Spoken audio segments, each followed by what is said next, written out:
Assalamualaikum warahmatullahi wabarakatuh. Sahabat channel Jawahir Mansuri, kami akan membagikan sebuah video bagaimana tarikat Naqsyabandi menurut Dr. Ruzaimi Ramli. Tidak lama-lama kita simak, kita dengarkan biar tidak salah paham tentang masalah tarikat Naqsyabandi. Yuk kita simak bersama-sama. Kalau saya buka nanti tu aliran-aliran yang dekat Yaman tu, ada yang mendakwa Tarim adalah sebagai tanah haram yang ketiga.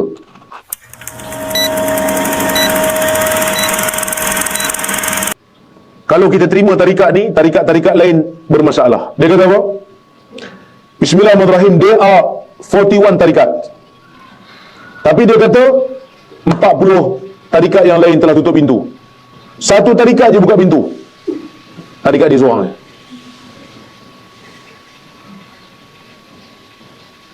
Sebab tu sebenarnya dekat Malaysia ada je tarikat-tarikat lain tak puas hati kan ni. Bila dibenarkan tarikat ni, maksud tarikat lain tak milik. Baik dia tu. Ada tarikat truly stop. Semua tarikat dah stop, tak boleh. Maksud kalau ada tarikat Syazuli ke, tarikat Ahmadiyah ke, semua tarikat tu telah pun dimansuhkan. Tutup pintu lah. Tarikat mereka je. Sampai anak dia pun, ni anak dia, Mehmet nama dia, anak dia pun sebut benda yang sama juga.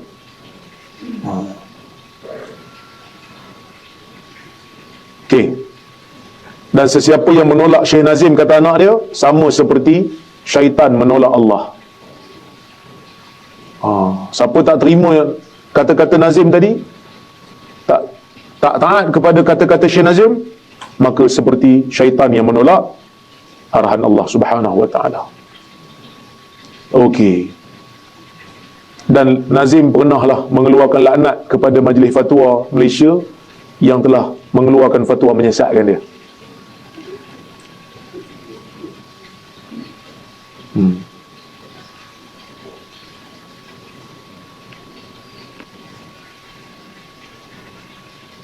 Okey. Ini lebih agak. Ali bunuh 2/3 makhluk asing. Ni ada video. Tapi ini bukan Nazim lah. Ni anak murid dia, Hisham, yang duduk kat US. Nabi kata, Nabi pergi hantar Ali pergi ke planet untuk lawan alien. Jadi Ali telah mengalahkan alien tu. Nasib baiklah alien tu kalah. Kalau tak, banyaklah alien workshop kat sini.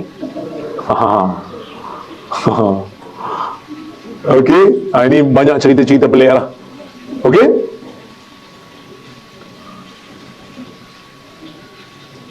Wallahu alam. Itulah serba sedikit daripada kerancuan,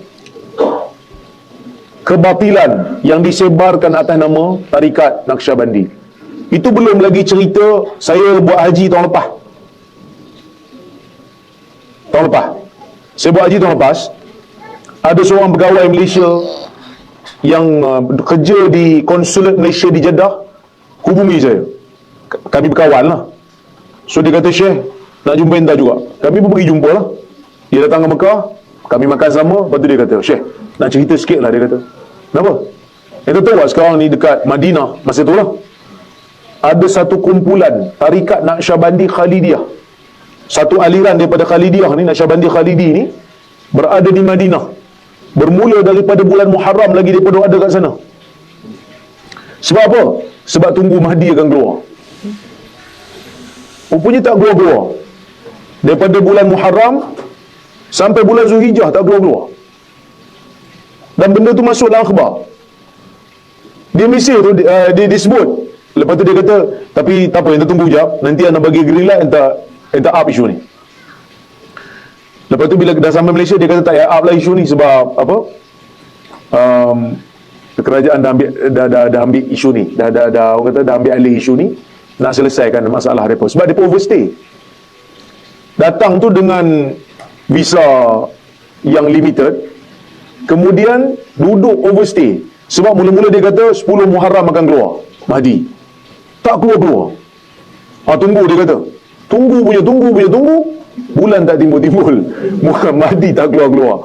Jadi bila Mahdi tak keluar, sampai overstay, ada orang yang follow dia tu jual tanah kat Malaysia sebab percaya Mahdi akan keluar. Jadi apa lagi kita nak dengan dunia ni? Kita akan lawan dengan Dajjal. Rupanya Mahdi tak keluar-keluar. Akhirnya menyusahkan orang lah. Kerajaan Malaysia terpaksa uruskan dia orang ni balik. Kan? Ada masuk akhbar baru ni. Dan akhirnya Negeri Sembilan, Pejabat Agama Negeri Sembilan pun menggantungkan pendaftaran tarikat ni. Dan pemimpin itu didakwa, kononnya Habib tertentu lah, saya pun tak faham, saya pun tak kenal. Tapi benda ni berlaku. Kan? Ini baru satu, tuan-tuan. Kalau saya buka nanti tu aliran-aliran yang dekat Yaman tu, ada yang mendakwa Tarim adalah sebagai tanah haram yang ketiga. Siapa yang tengok Habib kami, ada dalam kitab. Saya tak kata semua, tapi ada. Siapa yang tengok Habib kami, ataupun tengok orang yang tengok Habib kami, masuk syurga.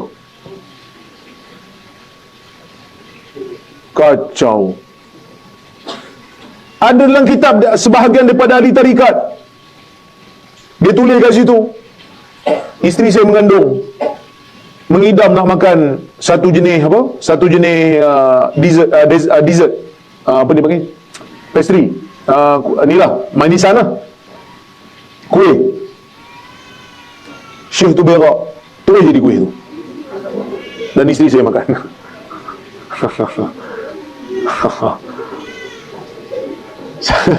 Kita pun pening.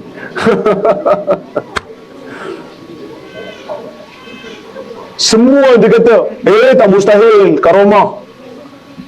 Tapi kalau karomah pun, biarlah pada-pada punya karomah. Janganlah sampai benda-benda macam tu pun kita sampai nak merendahkan agama, tuan-tuan. Ini masalah yang benda ni sekarang ni subur berlaku. Tu minggu lepas kalau tak silap, seorang kiai datang daripada Indonesia, pergi ke UIA, diberi ruang untuk bercakap dengan pelajar-pelajar. Dia boleh sebut dalam kuliah dia, kalau di Indonesia yang merokok tu ahli sunnah, yang mengharamkan rokok itu Wahabi. Tuan-tuan merokok tak? Merokok? Tak merokok kan? Tuan-tuan nak merokok kan? Rokok haram ke halal? Haram kan? Wahabi semua ni.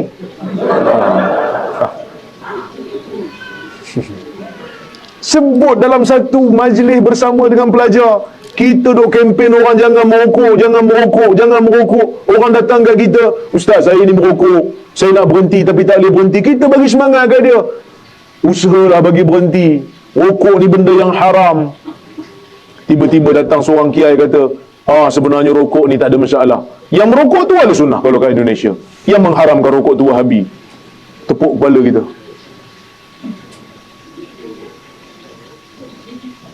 Tapi tuan-tuan, tak ada tindakan, dibiarkan begitu je. Atas nama kita hormati khilaf.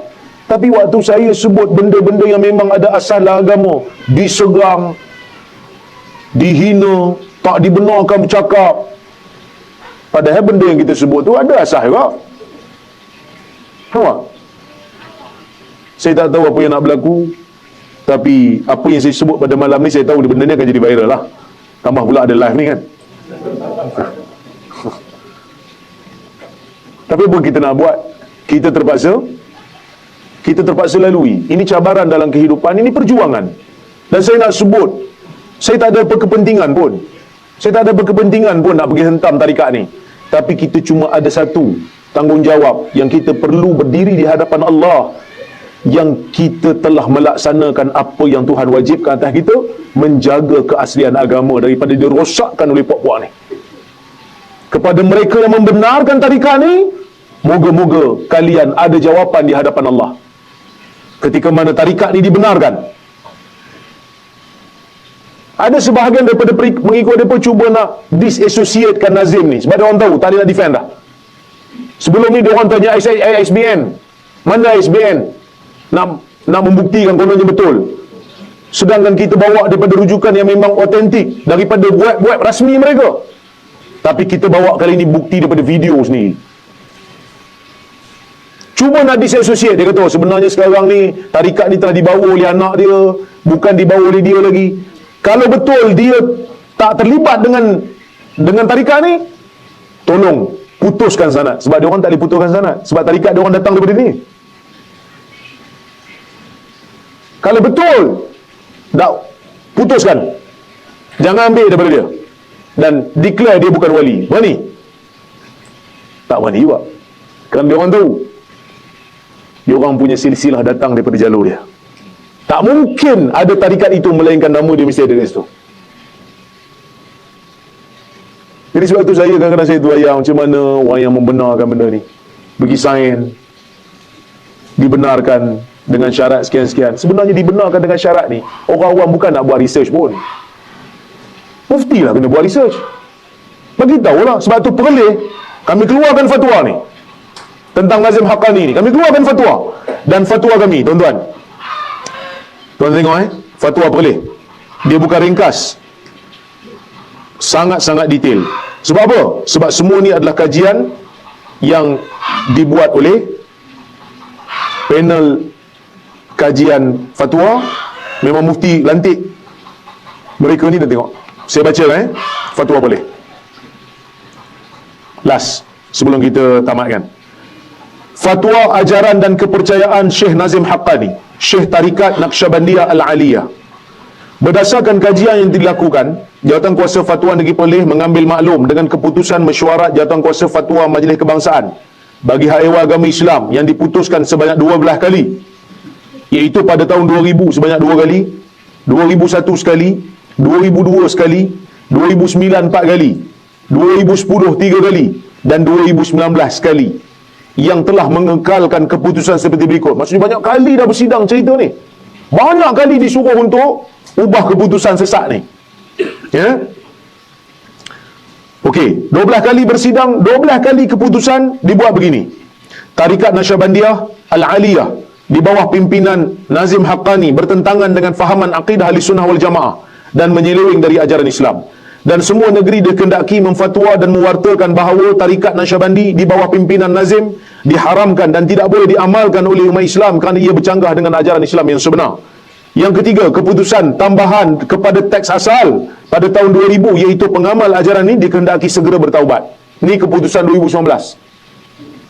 Setelah mendengar penghujahan daripada kumpulan pengkaji, sama ada yang pro atau kontra, Jawatankuasa Fatwa Negeri Perlis menilai dan memutuskan bahawa keputusan yang dibuat mesyuarat Jawatankuasa Fatwa Majlis Kebangsaan bagi Hal Ehwal Agama Islam Malaysia seperti yang dinyatakan di atas mempunyai asas yang kuat, sekalipun terdapat beberapa hujah yang dilihat tidak begitu kukuh. Maksud kita setuju dengan keputusan yang di atas tu, walaupun ada hujah-hujah yang kadang-kadang kita rasa ini tak berkemas, tapi kita setuju dengan keputusan.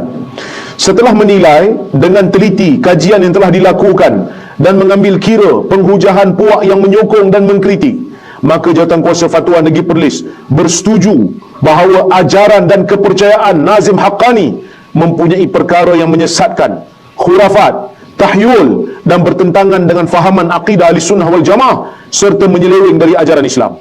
Hal ini dapat dibuktikan daripada bahan tulisan yang mempunyai asas yang kukuh disandarkan kepada beliau dan rakaman ucapan beliau yang tersebar. Maka sesiapa yang mengikuti kepercayaan berkenaan turut menjadi sesat.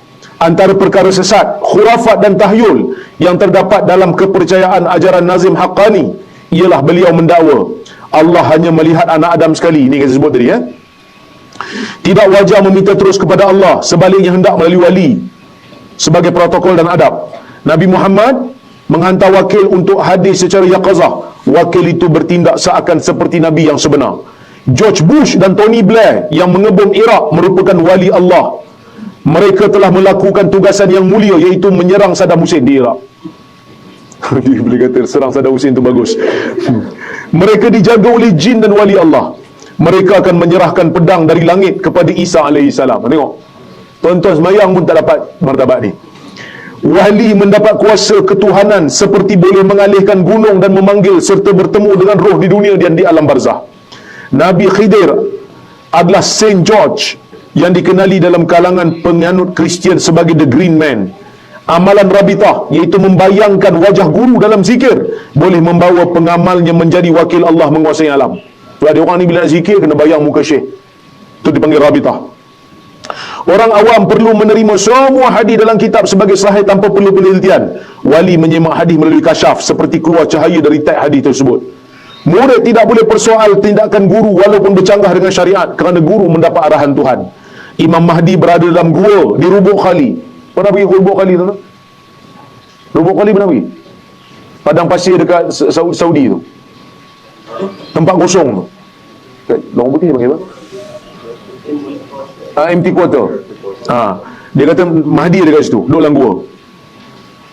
Dengan kawalan ketat pembesar jin, Nazim berbai'ah dengannya pada tahun 1960, berjumpa dengannya pada tahun 1999 dan bertemu secara spiritual pada tahun 2011. Sayyidina Hussein tidak mati di Karbala, sebaliknya beliau dikawal ketat oleh pembesar jin ketika peristiwa pembunuhnya dan tempatnya telah diganti oleh orang lain.